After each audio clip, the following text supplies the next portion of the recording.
Mr. Carlucci was born in Scranton, Pennsylvania. He attended Princeton University, graduated in 1952. He served 2 years in the United States Navy, primarily on a DE called the USS Romback. After his naval service, he attended the Harvard School of Business Administration and then entered the business world. At that point in his life, he decided he would turn toward the government, and in 1956, he joined the State Department and served in various positions in South Africa, the Congo, Zanzibar, and then moved over to Brazil.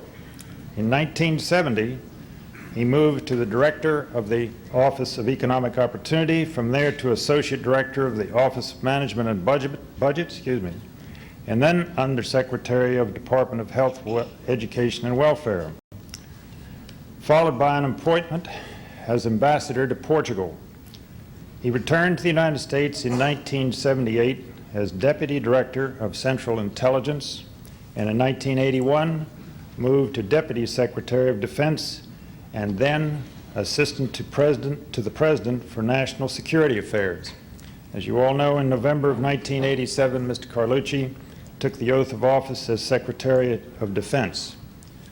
In these tumultuous times and rapid change in world affairs and relationships, we are particularly pleased to have the Secretary here, and we welcome him and appreciate the honor he has bestowed upon the Baltimore Council and taking time out of his busy schedule to be here today. Mr. Secretary.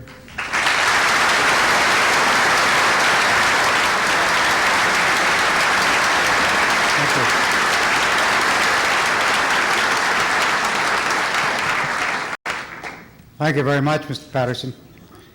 Congresswoman Bentley, Congressman Cardin, members of the Baltimore Council, I very much appreciate this opportunity to speak to you today.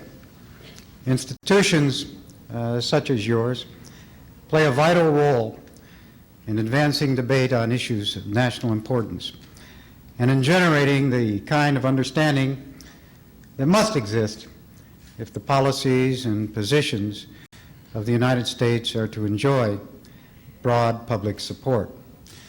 Today, I want to speak to you on a subject of far-reaching importance, the DoD procurement process and the question of reform. Most of you are aware of the massive scope of our defense procurement effort. I can assure you the management challenges involved in coordinating what we buy and what we build to equip our armed forces are unmatched anywhere else in the world.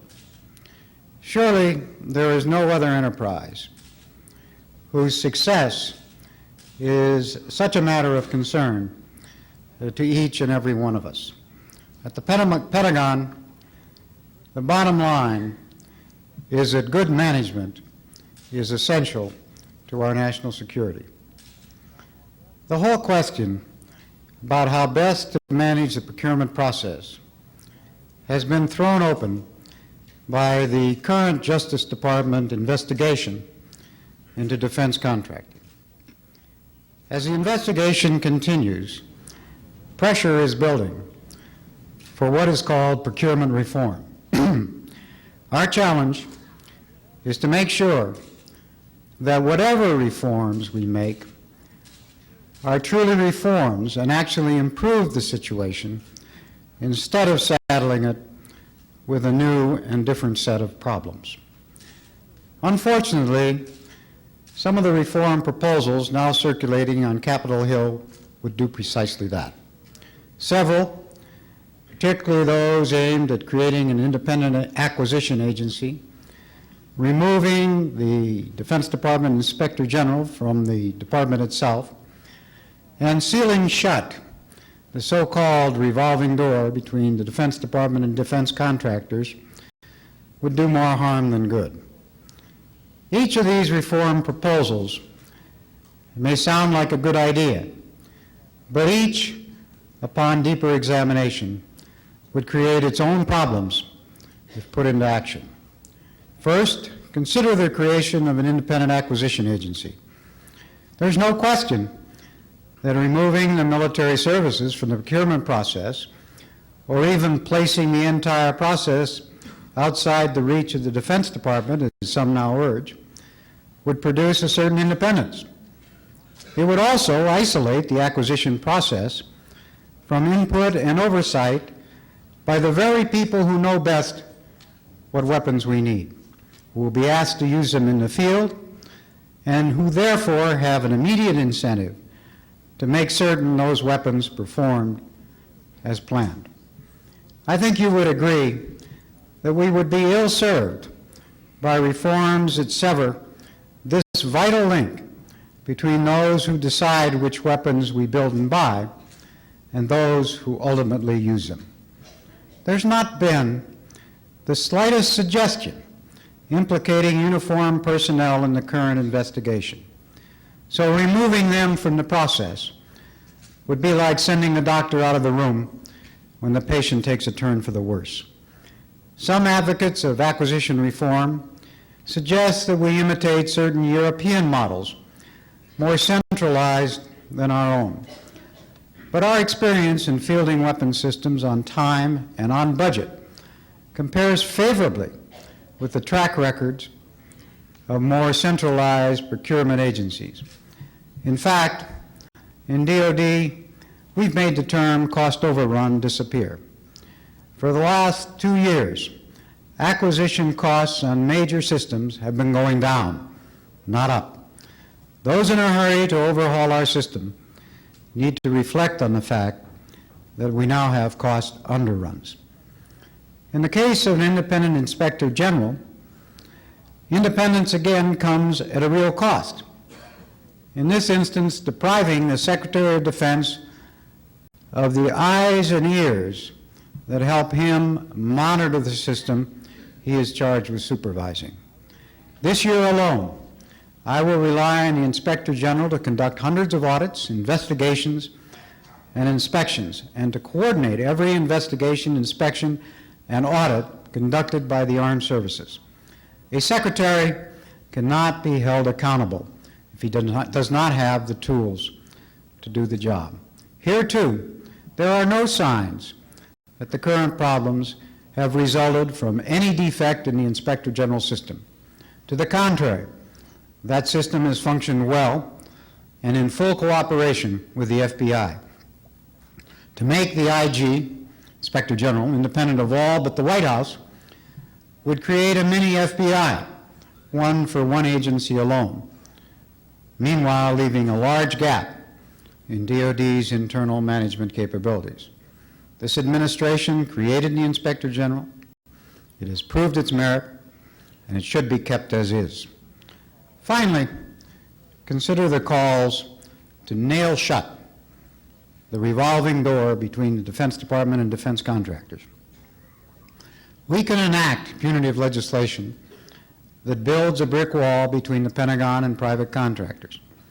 But as we do, we will deprive both the government and the defense industry of the expertise experienced personnel can provide to the benefit of both and to the ultimate benefit of our national security.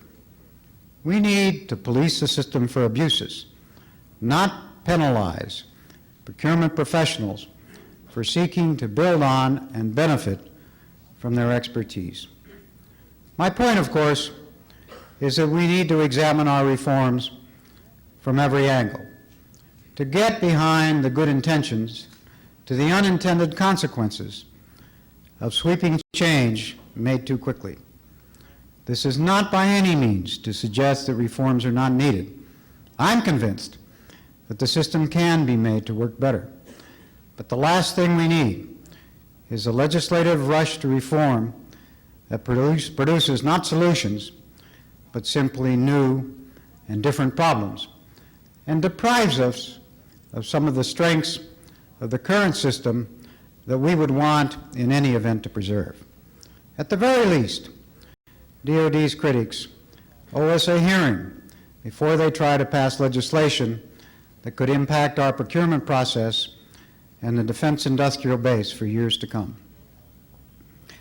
My aim today, however, is not to dwell on the shortcomings of various reform proposals I've just mentioned, but to put forward my own prescription for procurement reform.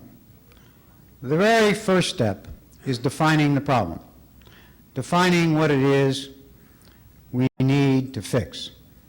The current procurement investigation has focused our attention on the use of illegally obtained information to gain unfair advantage. Certainly, we want to see those found guilty of wrongdoing punished, and punished severely for their actions. And the Defense Department is doing everything it can to assist in the ongoing investigation. But reform is really about prevention, not punishment. Perhaps some of you have had the unfortunate experience of having your home burglarized. Anyone in that situation experiences two quite different reactions. We want to see the burglar caught and brought to justice, of course. But we also want to check the doors and windows to see how it was that he got in the first place and how we can prevent it from happening again.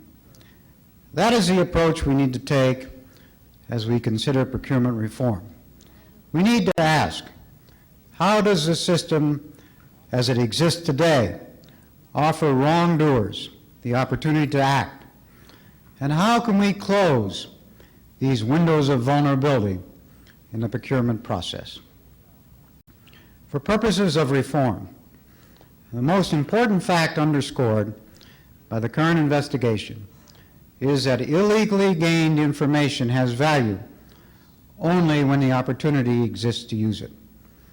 Unfortunately, the current system is highly unstable and offers far too many opportunities.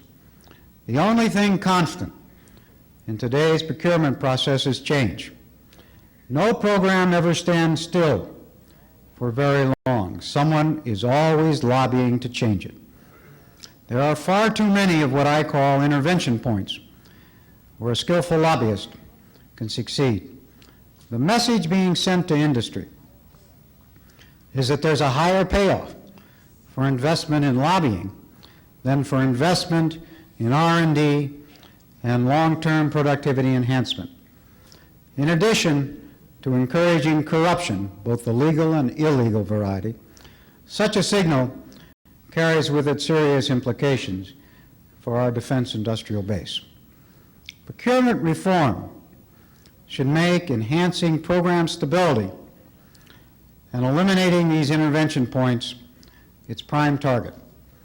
This means a simpler, more streamlined system than the exceedingly complex process that now exists. Now, the first thing for would-be reformers to realize is that a streamlining effort is already underway. 2 years ago, the Defense Department established an Undersecretary for Defense Acquisitions at the apex of the acquisitions process, and a Defense Acquisitions Board whose members include the top acquisition officials from all the services to serve as a clearinghouse and a final checkpoint for all acquisition issues that come to my desk. This new chain of command replaces a far more cumbersome and complex system, rightly judged inadequate. I see no reason to scrap this more streamlined system and indulge an urge to experiment with new reforms before we see the full benefits of the changes already made. We in the Pentagon have already taken another step to eliminate an intervention point in our own internal contracting process. The practice of asking for more than one best and final offer on the same contract negotiation. Under our new procedure, this practice will be sharply limited, occurring only with the approval of the top service acquisition official. We will continue to review acquisition procedures within the Pentagon and make additional reforms when necessary. Defense Department, however, cannot do the job alone. Congress, too, is a partner in the procurement process, and it must look for ways to reduce the profusion of intervention points on the Hill that invite improper, if not always strictly illegal, behavior. As a first step, in a partnership in reform. Let me suggest 5 ways Congress can streamline the procurement process by cutting out many of the intervention points that now exist. First, Congress should combine the separate authorizations and appropriations processes into a single budgeting exercise. The limited benefits of the current 2-track process would be more than offset by the advantages in eliminating so many intervention points. Second, Congress should cut back on the maze of committees and subcommittees that now exercise overlapping authority and oversight roles in the defense budgeting process. Right now, the defense budget must complete a 17-step process to final passage.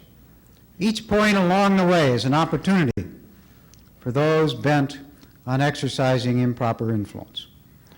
Third, Congress should revise its procedures to make it impossible for individual members who want to force the President to purchase an item not included in his defense budget to do so by burying an amendment within the overall defense budget package.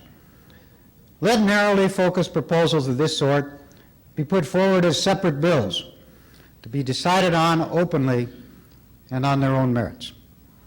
Fourth, Congress should follow the Pentagon's lead in shifting to a biennial budget for defense programs.